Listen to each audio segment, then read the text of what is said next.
حسن مرتضیٰ صاحب، آج کے دن آصف علی زرداری صاحب نے دوبارہ ایک جیسچر وہی دیا کہ سیاسی لوگوں کو بیٹھنا ہوگا، تو آپ کا نہیں خیال کہ ہم بار بار چانس مس کر رہے ہیں حسن مرتضیٰ صاحب کہ کسی گرینڈ نیشنل ڈائیلاگ یا گرینڈ ڈیبیٹ کا آغاز کرنے کا جو وقت ہے اسے ہم ضائع کر رہے ہیں؟ آپ نے مجھے موقع دیا. گزارش یہ ہے کہ جو آصف علی زرداری صاحب نے کہا وہ بالکل حقیقت ہے، اور ہمیں گرینڈ ڈائیلاگ کی طرف بھی جانے کی ضرورت ہے، اور اس کے ساتھ ساتھ جو ہمارے سیاستدانوں کے تحفظات ہیں ان کو دور ہونا بھی ضروری ہے. ہمیں قطعاً یہ سوچ نہیں لینا چاہیے کہ آج پاکستان کہاں پہ کھڑا ہے، کل کہاں پہ کھڑا تھا. ہمیں یہ دیکھنا چاہیے کہ ہم نے اپنی اس روش سے اس ملک کو دیا کیا ہے.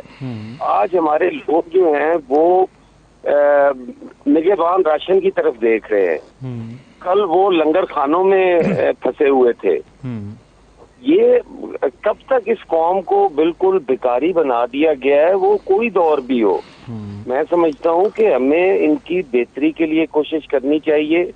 ہمیں ڈائیلاگ کی طرف جانا چاہیے، اور ہمارے جو دوست پی ٹی آئی کے ہیں ان کو بھی اس چیز کی، وہ بھی جانتے ہیں اس چیز کو، وہ بھی سیاستدان ہے نا.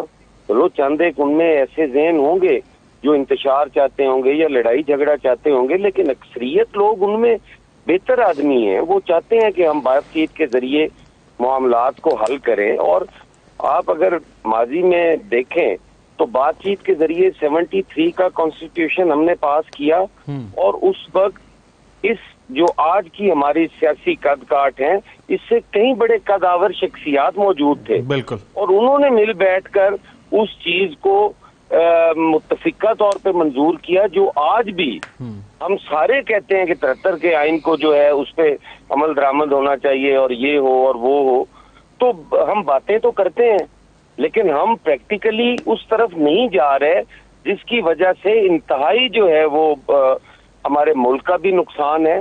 آج کے الیکشن اگر کوئی دوست یہ سمجھتا ہے کہ آج کا الیکشن جو ہے اس کے ریزلٹس ٹھیک نہیں ہیں اور اس پہ تحفظات ہیں، تو 18 میں کیا ہوا تھا؟ 18 میں آر ٹی ایس نہیں بیٹھا، 18 میں دھاندلی نہیں ہوئی، اور پھر کس طریقے سے پری پول ریگنگ ہوئی. صحیح.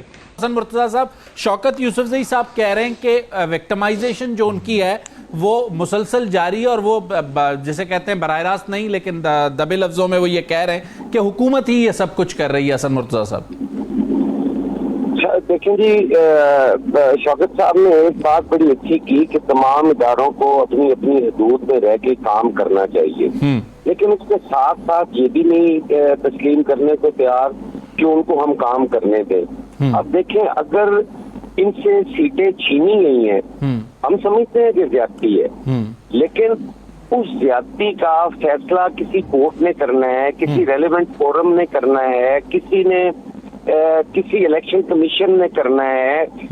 بھائی ان سے سیٹیں کوئی پی ایم ایل این نے چھینی، کوئی پاکستان پیپلز پارٹی نے چھینی، کوئی جے یو آئی نے چھینی. ان سے سیٹیں اگر یہ سمجھتے ہیں کہ چھینی گئی ہیں تو الیکشن کمیشن کی طرف سے، اور اس کی اپیل کا حق یہ رکھتے ہیں. آج عدالتیں جو ہیں وہ آزاد ہیں. ہم نے تو کینگرو کورٹس کا بھی مقابلہ کیا ہے، ہم نے تو بھٹو کا عدالتی قتل بھی جو ہے وہ بھی سہا ہے. ہمیں تو 11 سال تک جیلوں میں رکھا گیا اور ہمارے فیصلے نہیں کیے گئے، اور ہم جب باعزت بری ہوئے تو اس فیصلوں کو بھی تسلیم کرنے کو یہ تیار نہیں ہے. آج الیکشن ٹریبیونلز بن گئے ہیں. یہ الیکشن ٹریبیونلز میں جائیں، اپنی عذرداریاں جمع کروائیں، وہاں سے فیصلے کروائیں. یہ سیٹوں کے معاملے میں اگر الیکشن کمیشن نے یہ سمجھتے ہیں کہ زیادتی کی ہے تو یہ کورٹس میں جائیں. اب دیکھیں، ایک فیصلہ کورٹ کرتی ہے ان کے فیور میں تو کہتے ہیں اچھی ہے، اگر وہی کورٹ دوبارہ کوئی فیصلہ کر دیتی ہے کسی اور مقدمے میں ان کے خلاف تو یہ کہتے ہیں کورٹ بری ہے. اب یہ چیزیں ان کو بھی ماننی چاہیے. ہمارے لیے یہ بڑے محترم ہیں، میں تو ان کا بڑا احترام کرتا ہوں، اور میں احترام کے ساتھ کہتا ہوں کہ ہمیں کسی نہ کسی جگہ پہ رکنا ہوگا، کوئی نہ کوئی فیصلہ ہمیں تسلیم کرنا ہوگا. اس طرح تو ٹاک شوز میں کچھ کہتا رہوں گا، یہ کچھ کہتے رہیں گے، کوئی معاملات آگے تو نہیں بڑھیں گے. بالکل ٹھیک ہو گیا. ہماری اس میڈیا میسیجنگ سے نقصان کس کا ہو رہا ہے؟ بینیفیشری کون ہے؟ ہم تو نہیں ہے، کم از کم نہ یہ بینیفیشری ہیں نہ ہم ہیں.